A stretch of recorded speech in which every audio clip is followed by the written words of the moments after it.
ابن جوزی علیہ الرحمہ نقل کرتے ہیں کہ بنی اسرائیل میں ایک عابد تھا، وہ پہاڑ کی چوٹی پر چڑھ گیا، پہاڑ کی چوٹی پر اس نے عبادت خانہ بنایا، پوری دنیا سے الگ تھلگ ہو کر،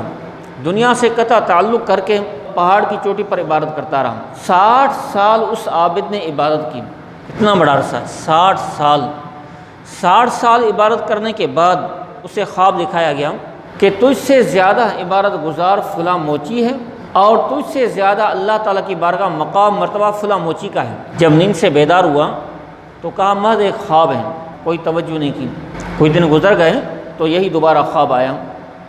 کہ تجھ سے زیادہ عبادت گزار فلاں موچی ہے، اور تجھ سے زیادہ اللہ تعالیٰ کی بارگاہ مقام مرتبہ فلاں موچی کا ہے۔ دوسری بار خواب آیا تو کوئی توجہ نہیں کی، اسی طرح خاموش رہا، کہا خواب ہے۔ پھر تیسری مرتبہ یہی خواب آیا، کچھ دن گزر گئے کہ تجھ سے زیادہ عبادت گزار فلاں موچی ہے، اور تجھ سے زیادہ مقام مرتبہ اللہ تعالیٰ کی بارگاہ فلاں موچی کا ہے۔ اب اس کو احساس پیدا ہوا کہ 3 مرتبہ مجھے یہ بتایا گیا ہے، جاؤں موچی کے پاس، کیا ماجرا ہے۔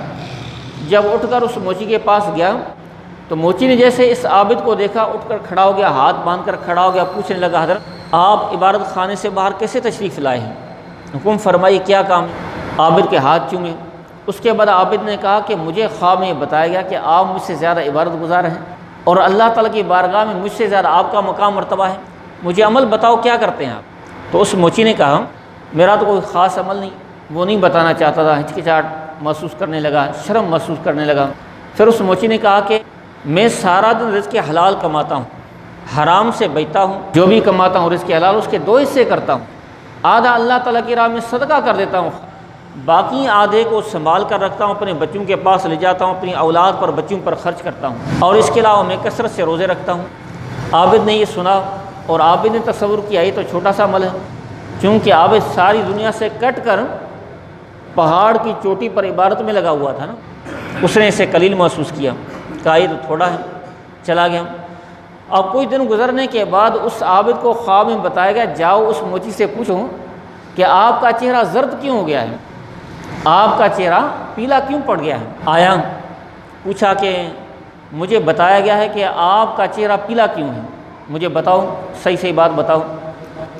اس موچی نے کہا کہ اصل بات یہ کہ جب میں کسی انسان کو دیکھتا ہوں میں سمجھتا ہوں کہ یہ انسان مجھ سے افضل ہے اور میں اس سے کم تر ہوں، اور جب میں کسی انسان کو دیکھتا ہوں میں کہتا ہوں یہ جنتی ہے، اور خود کو میں جہنم کے لائق سمجھتا ہوں، میں جہنم سے ڈرتا ہوں، جہنم کے خوف کی وجہ سے میرا یہ حال ہو گیا ہے۔ ہر انسان کو خود سے افضل سمجھتا ہوں اور میں جہنم سے ڈرتا ہوں، اللہ کے عذاب سے ڈرتا ہوں، تو اللہ تعالیٰ خوف کی وجہ سے، جہنم کے خوف کی وجہ سے میرا چہرہ پیلا پڑ گیا ہے۔ اب اس عابد کو یقین آیا کہ یہی ایک وجہ ہے،